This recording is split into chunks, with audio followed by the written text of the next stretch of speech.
चलिए क्लास को स्टार्ट करते हैं। Question first, which river figures in the Tintern Abbey. Tintern Abbey poem में किस रिवर की चर्चा की गई है?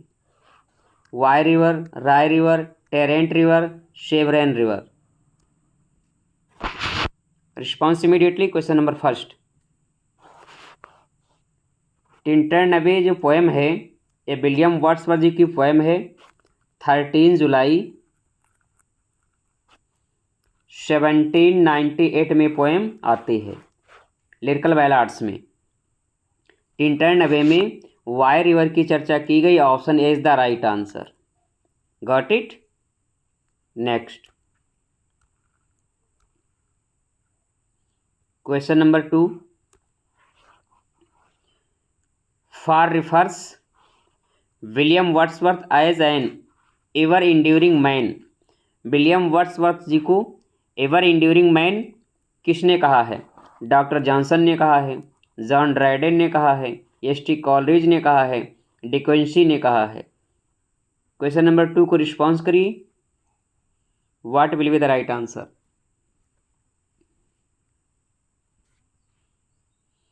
क्वेश्चन नंबर 2 की बात करेंगे तो S T. Coleridge is the right answer.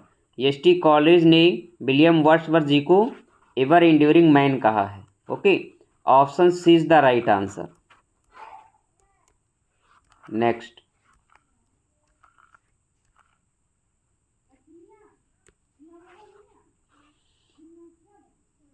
which are the two birds that the solitary reaper is compared to in Wordsworth poem Solitary Reaper. Wordsworth ji की जो पोएम है सोलाइटरी रीपर, इस पोएम में किन दो पक्षियों की चर्चा की गई है? Cuckoo and skylark, nightingale and cuckoo, linnet and throstle, skylark and thrush. Response करिए। Question number 3। क्वेश्चन नंबर 3 का राइट आंसर क्या होगा? इंपॉर्टेंट क्वेश्चन है। Response immediately. ऑप्शन ए होगा, बी होगा, सी होगा या डी होगा? द सोलाइटरी रीपर ये जो पोएम है 1807 में आती है, पोएम्स इन 2 वॉल्यूम्स में। फ्रेंड्स, इस पोएम में नाइटिंगेल एंड कुकू की चर्चा की गई है। Option B is the right answer. Got it. Solitary Reaper में नाइटिंगेल बर्ड की, कुकू बर्ड की चर्चा की गई है। Option B is the right answer. Next,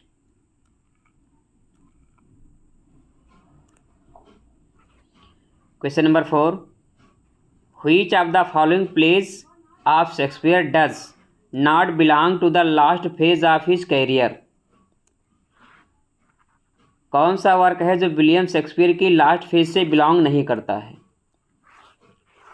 much Ado About Nothing, Tempest, Cymbeline, Winter's Tale. Response करिए। Question number 4।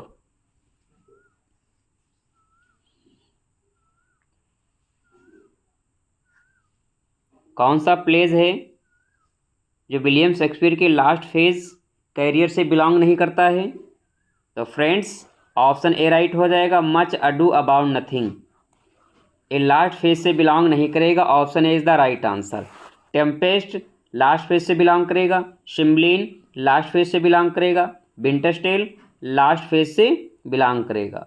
ओके, तो option A is the right answer.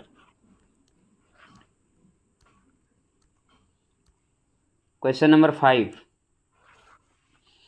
लिसेंडर is a character in.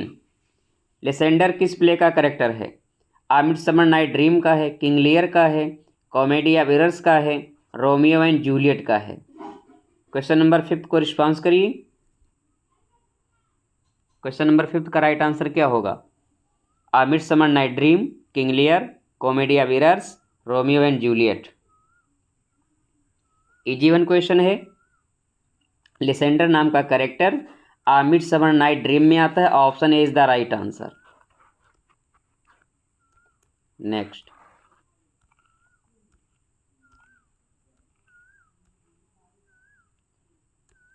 Question number 6, Which of the following plays of Shakespeare does not belong to the Roman plays? कौन सा plays है जो Roman pledge से belong नहीं करता है? कोरियोलेनस है, जूलियस सीजर है, एंटोनियो एंड क्लियोपेट्रा है, हेमलेट है। विलियम शेक्सपियर का कौन सा प्ले है जो रोमन प्लेज से बिलोंग नहीं करता है? Response immediately question number 6।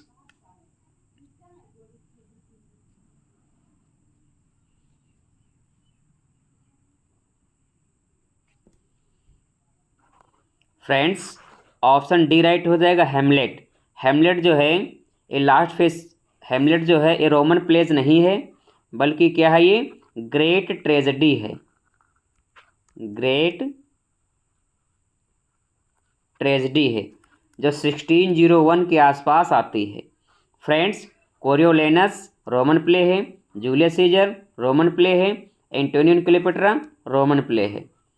Friends ध्यान रखना है, विलियम शेक्सपियर के जो भी रोमन प्लेज हैं इनका जो सोर्स है लाइफ ऑफ प्लूटार्क है। Okay, Life of Plutarch. तो option D is the right answer. Hamlet जो है ये रोमन प्लेज नहीं है बल्कि ग्रेट ट्रेजेडी है।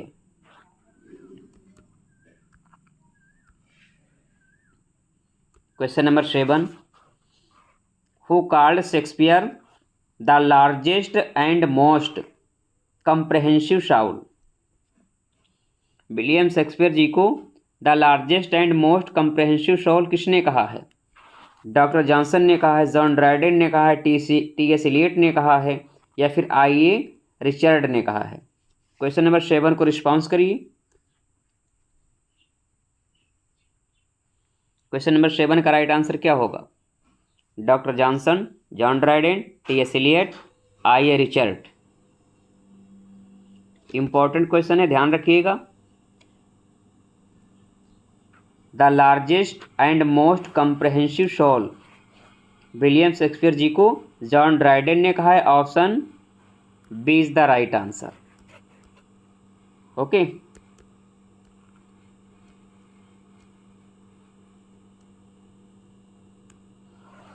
Question number 8, in which book of Paradise Lost does Milton refer to Agra and Lahore of great Mogul? John Milton ने Paradise Lost के किस बुक में Agra and Lahore of great Mughal की चर्चा की है? Book 3, book 4, book 7, book 11? Response immediately question number 8। Question number 8 का right answer क्या होगा? Response immediately. क्वेश्चन नंबर 8 की बात करें तो ऑप्शन डी राइट हो जाएगा, book 11। Okay, option D is the right answer. Paradise Lost Milton ji का एपिक है। ये 1665 में लिखा जाता है, 1667 में पब्लिश होता है 10 बुक्स के साथ। ध्यान रखना है, जब पैराडाइज लॉस्ट 1667 में पब्लिश होता है तब उस समय इसमें बुक्स 10 थी। बाद में इसको रिवाइज किया जाता है 1674 में, तब उसमें जो बुक नंबर 9 है, बुक नंबर 7 है, इनको अलग करके 2 बुक्स और बनाई जाती हैं। तो फ्रेंड्स फाइनली जब क्वेश्चन में लगा रहेगा तब आपका आंसर क्या आ जाएगा? 12 बुक्स। ओके, ध्यान रखना है, ओरिजिनली 10 बुक्स, फाइनली 12 बुक्स। ध्यान रखना है, option D is the right answer.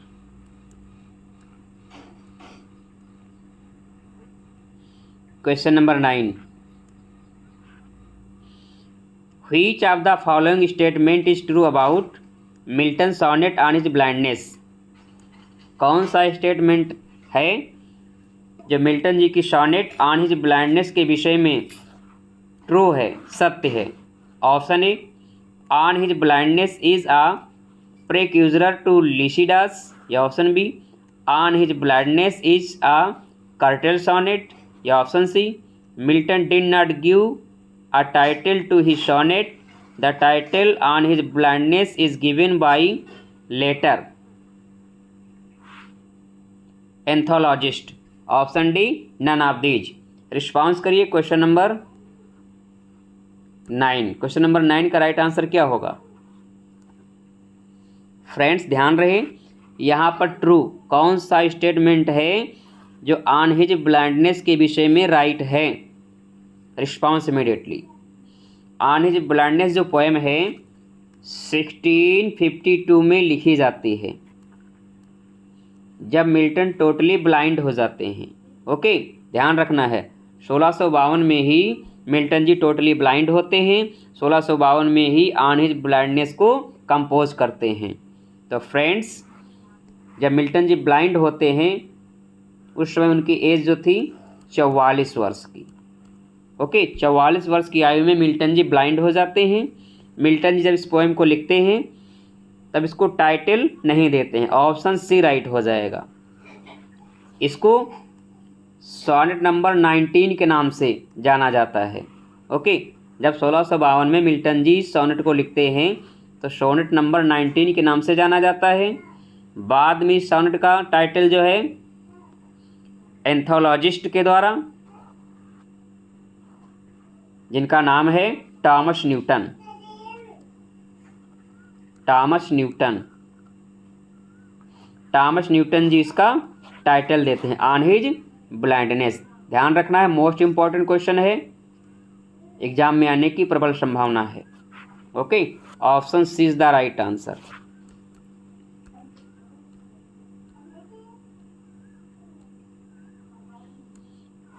Question number 10, which of the following plays is not written by Galsworthy?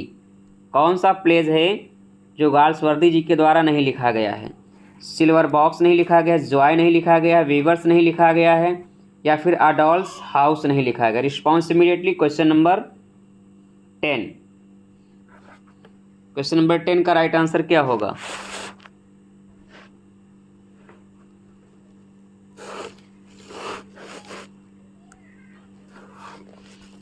Question number 10 की बात करें तो ऑप्शन सी राइट हो जाएगा, weavers. Option C is the right answer. Weavers जो है ये Galsworthy ji का वर्क नहीं है। क्वेश्चन नंबर 11,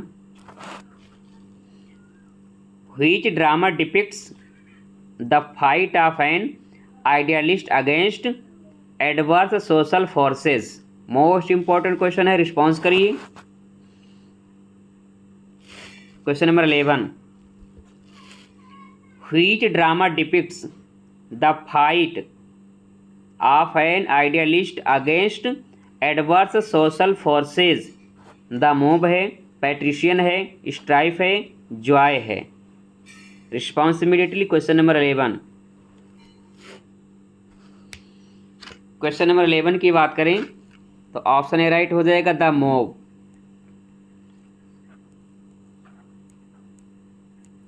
नेक्स्ट,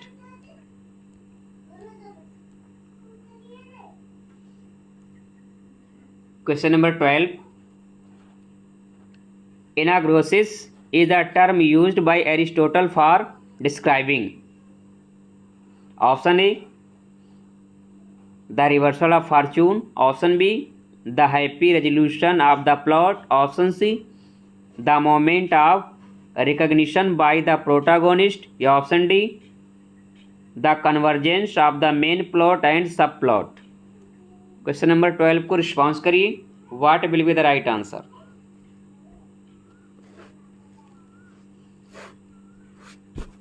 एरिस्टोटल ने एनाग्नोसिस टर्म को क्वाइन किया, जिसकी मीनिंग क्या है? ऑप्शन सी राइट हो जाएगा, the moment of recognition by the protagonist. Option C is the right answer. Okay, next,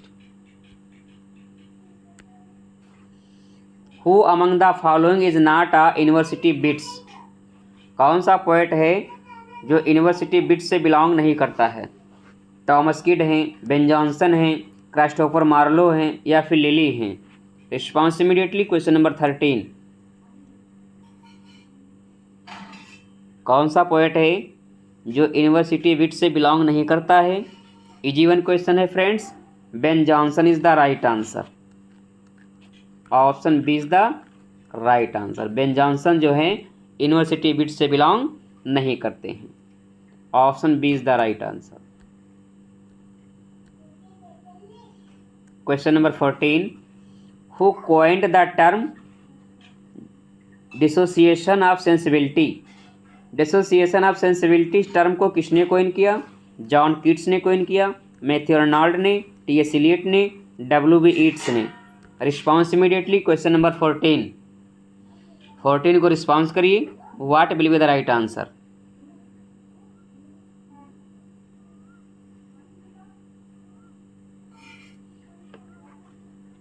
dissociation of sensibility इस टर्म को टी.एस. इलियट ने कोइन किया। Option C is the right answer.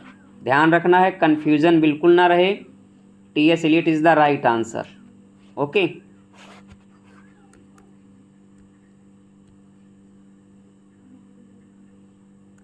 Question number 15, which figure of speech do we see in the following line?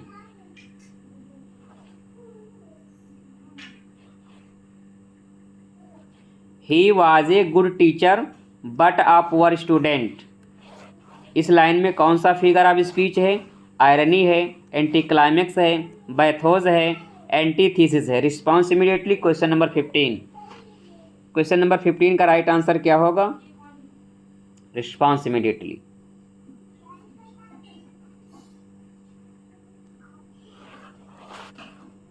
He was a good teacher but a poor student. Friends, इस line में antithesis figure of speech use हुआ है। Option D is the right answer. Okay, exam में आया हुआ question है, important है, ध्यान रखिएगा।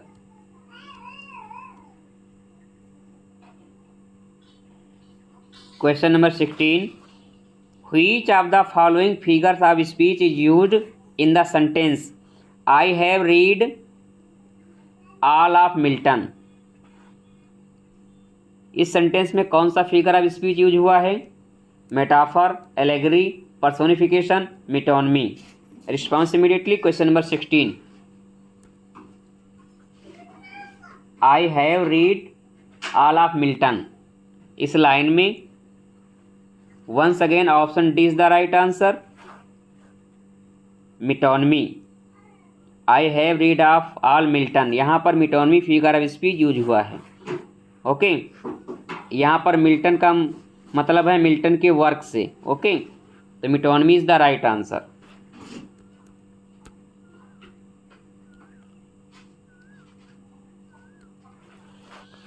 क्वेश्चन नंबर 17, लेमोसिन की राइट स्पेलिंग क्या होगी? Option A, option B, option C, option D. Response immediately question number 17। लेमोसाइन।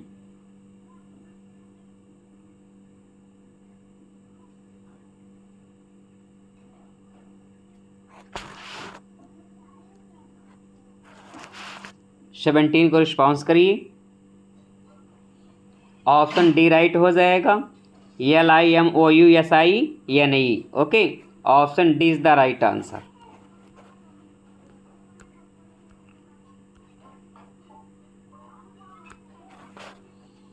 Which one of the following correct spelling? Believe, receive, conceive, receipt. कौन सी स्पेलिंग करेक्ट है?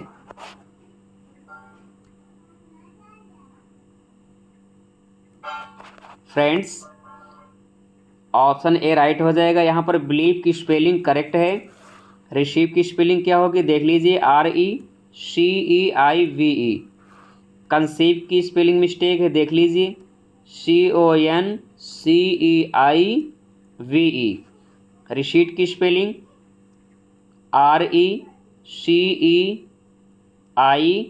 RECEIPT, receipt.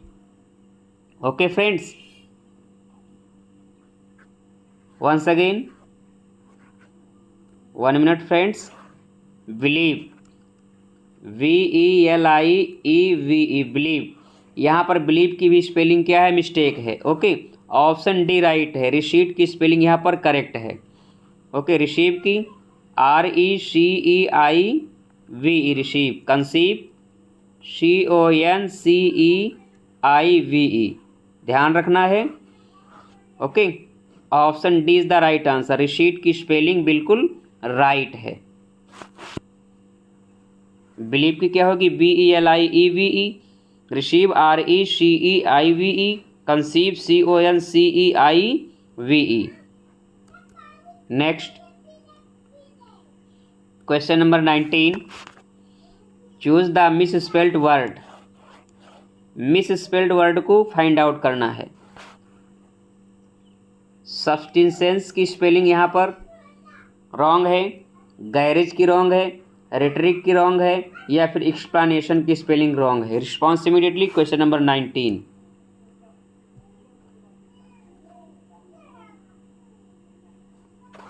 Friends, यहाँ पर rhetoric की spelling में mistake है। Okay, option C is the right answer. Right spelling क्या होगी? RHETORIC, rhetoric. Okay, next question number 20, art is not an activity associated dash leisure, by leisure, with leisure, in leisure, for leisure. Preposition से question है, कौन सा preposition fill up किया जाएगा? Response immediately. Question number 20,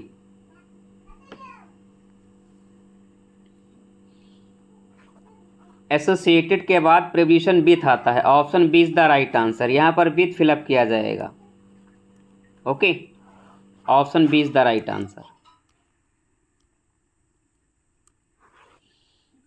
these observation do not confirm dash any law.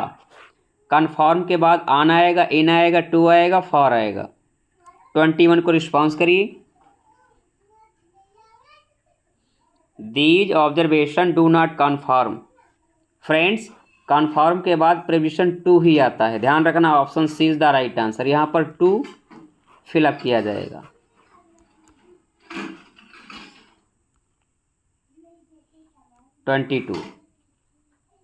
Question number 22 को response करिए। I will introduce dash you my boss this week. Introduce के बाद कौन सा प्रेपोजिशन आएगा? बाई आएगा, ऑन आएगा, टू आएगा, टू आएगा। Response immediately. Question number 22।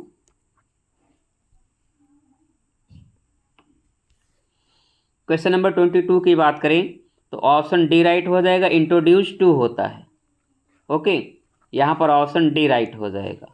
I will introduce to you my boss this week. Option D is the right answer.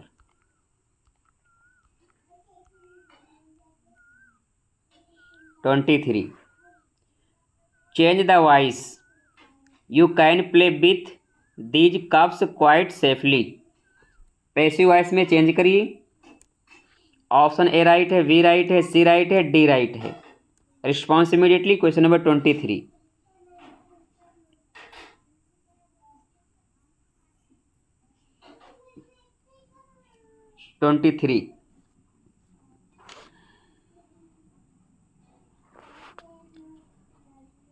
Subject के रूप में यहाँ पर आ जाएगा दीज कप्स।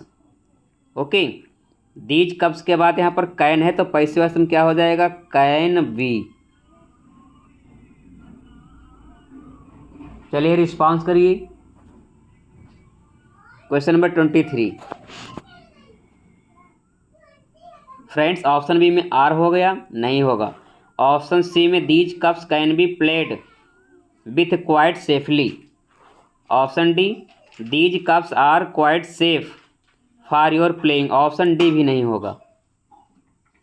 रिस्पॉन्स करिए। Question number 23।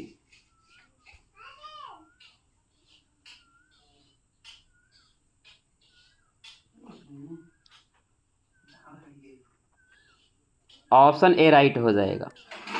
These cups can be played with you quite safely. Option A is the right answer. Okay, next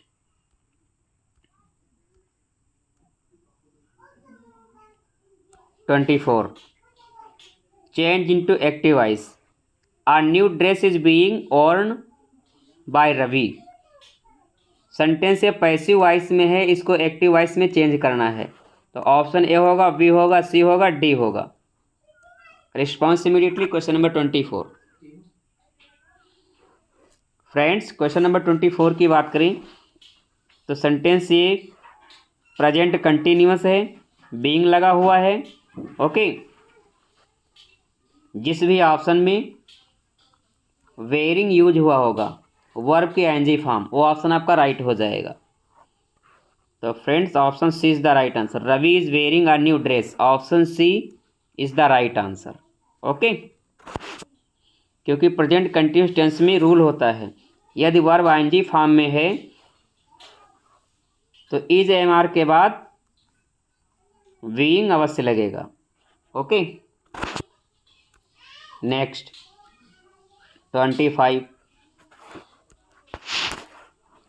bad blood means, bad blood means क्या होता है? Very intimate, a disease, unfriendliness या फिर unwelcome relatives. Idiom है, इस idiom की meaning क्या होगी? Bad blood. Bad blood means क्या होता है? Response immediately. Question number 25।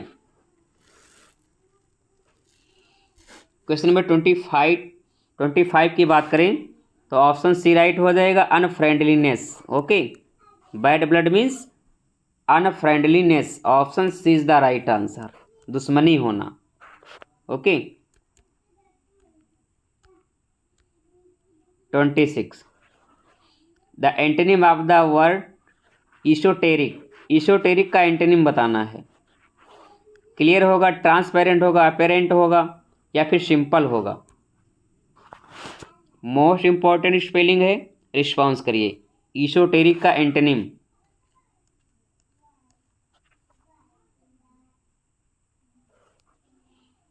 Option C हो जाएगा, apparent, option C is the right answer.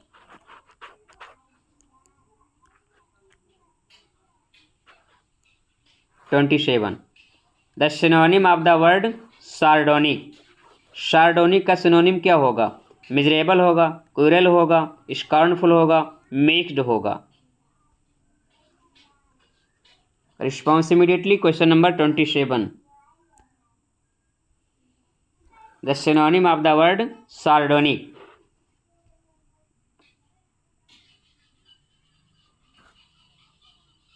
Miserable is the right answer, option A right हो जाएगा।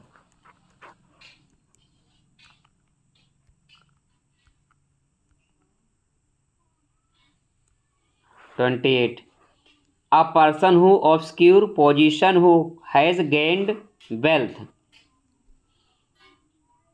promiscuous, parvenu, allegri, extravagant।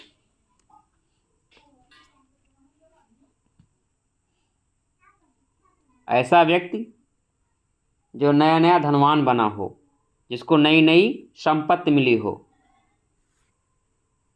धनाढ़ बना हो। तो friends, parvenu is the right answer. A person who obscure position who has gained wealth, parvenu is the right answer.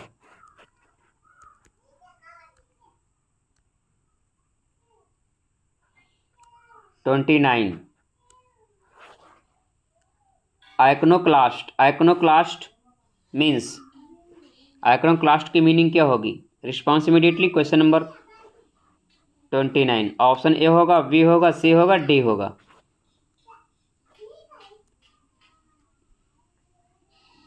Question number 29 की बात करें तो option A right हो जाएगा। The person who criticizes popular beliefs or established customs and ideas, option A is the right answer. Okay,